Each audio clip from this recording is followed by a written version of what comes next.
While checking Reddit, I found this video.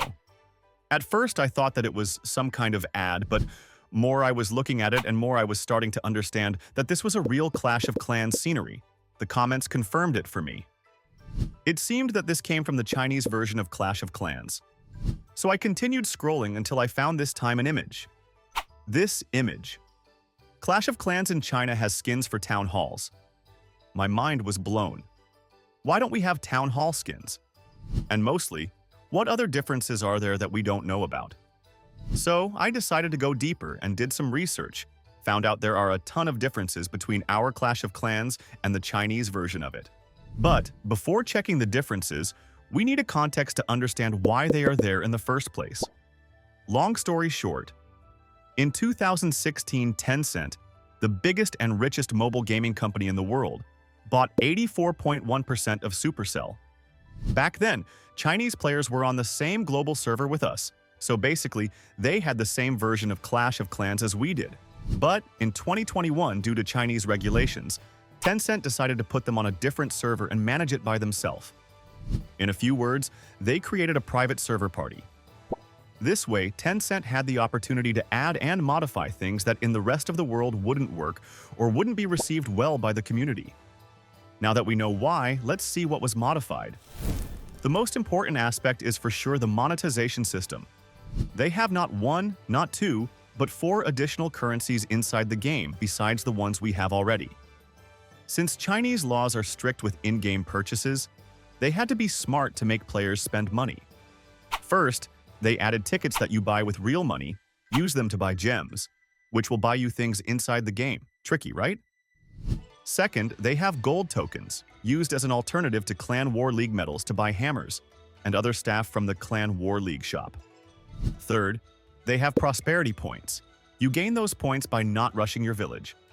The more upgrades you do, more points you get. You can use the points to buy scenery. Plus, besides the points, the game rewards players with gems for upgrading buildings. And last, they have gacha tokens, which you get from chests, from pass, or by paying for them. But about them we will talk later in the video. So the question comes out natural. What do they need these currencies for? And trust me, there are a lot of things they can buy with them that we can't even imagine. Well, first of all, skins and scenery, that's obvious. But with a twist. Some of their skins are completely different from ours. So different that sometimes it's hard to recognize the hero behind them, like in this case. Same for the scenery, mostly are identical to ours, but there are a few, or probably more than a few, that are of such a good quality to make our legendary scenery look bad. But the problem is, you can get them only by playing the gacha game. There is also a new addition, skins for pets, of which, to be honest, I'm not a big fan. They look good without a doubt, but during an attack, pets are so small that you will be the only one who knows about the skin. They can also be found by playing the gacha game. And lastly, I found a type of skin that we don't have yet, but I would like to see it added in the future. I'm talking about town hall skins. Even though I don't like the designs, I love the idea. There is only one problem with them.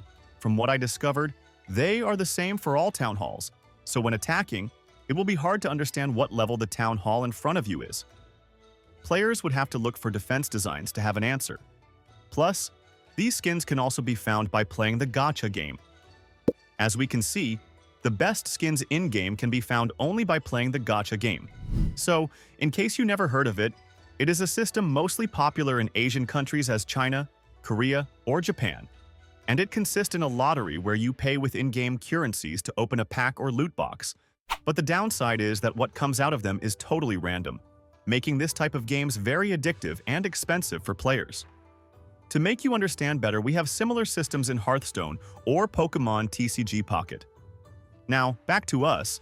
The gacha game that Clash of Clans has in China is the type where the more tokens you put in, the higher the chances of getting premium loot are. Besides what we already talked about, you can also win banners, obstacles, resources, and magic items. As we said earlier, to play the gacha game, you need specific tokens. So, in case you don't have them, they implemented loot boxes, completely different from our chests. To start, there are different types of boxes that you buy with tickets, and it seems they have inside magic items, resources, and most importantly, gacha tokens. If there is one thing you don't need to buy, It is the opportunity to support me by clicking the subscribe button. It is completely free for you while being the biggest reward for me. Now, let's get back to the Chinese server. They also have a premium pack that you buy only once. But every time you reach a new town hall, it gives you resources and magic items. Nothing bad and neither good. Instead, the Diamond Pass is something more interesting. In a few words, you have to choose between the normal pass, which we have, and the Diamond one. The second one gives you not only more magic items and resources, but also, and here I want your attention, the 7th builder. Which, to be honest, doesn't sound so bad. In the same pass, we also have extra research boost for our laboratory, gacha tokens, and gold tokens. But the most shocking and money-grabbing addition is, for sure, the bulk upgrade. This feature is also paid with tickets and can upgrade a town hall to the next level, with all the buildings, troops, spells, pets, and siege machines maxed out for that specific town hall. In addition, also gives you some layouts for your new upgraded base. And of course, higher your town hall, higher will be the cost. I am sure a lot of players would like this feature added to the global server, but let's be honest. Clash of Clans is a game where the fun is in the process, finding resources, upgrading buildings, and troops rather than the end game. So, does it really make sense? I'll let you decide in the comments. Plus, Tencent added some new magic items as the Super Builder Potion. Different from the normal potion, this one gives a boost of 24 times, which is pretty good, considering that the normal one is only a 10 times. But the strangest addition is the Magic Horn. Unlike the rest of the world, Chinese servers have global chat, or maybe will be better to call it national chat, where, from what I understood, only clan leaders can write in. Everything is clear for now. So, what's the point of the Magic Horn? You pay for it with tickets, and by using one, your message will be highlighted in the chat, but also will appear on the screen of all the players online. It is probably used for important messages about each other's mothers. And finally, we got to the free stuff that was changed. The best addition they made to the game is the daily bonus. You already know about the bonus players get for returning to the game after a long time. Well, take it and imagine that you'll have it, probably in a cheaper version, every day for logging in. I will not be mad to see it on the global server. There is also the skeleton problem, since their culture doesn't accept skeletons, but Clash of Clans has plenty of them in the form of troops or icons. Tencent modified them. Skeleton spell now is green, and the skeleton troops become empty metal armors, same for balance or wall breakers, which I am not mad about, they look pretty good. In general, I would say that some additions are interesting, and I would like to see them added to global, even though not all of them. Plus, it seems that 99% of the changes were made only to milk as much money as possible out of players, something that I definitely hate in games. But this is the fault of Tencent, which is known for this type of strategy. All in all, it was a pleasant discovery. I hope you also enjoyed the video, and as always, see you soon, Chief.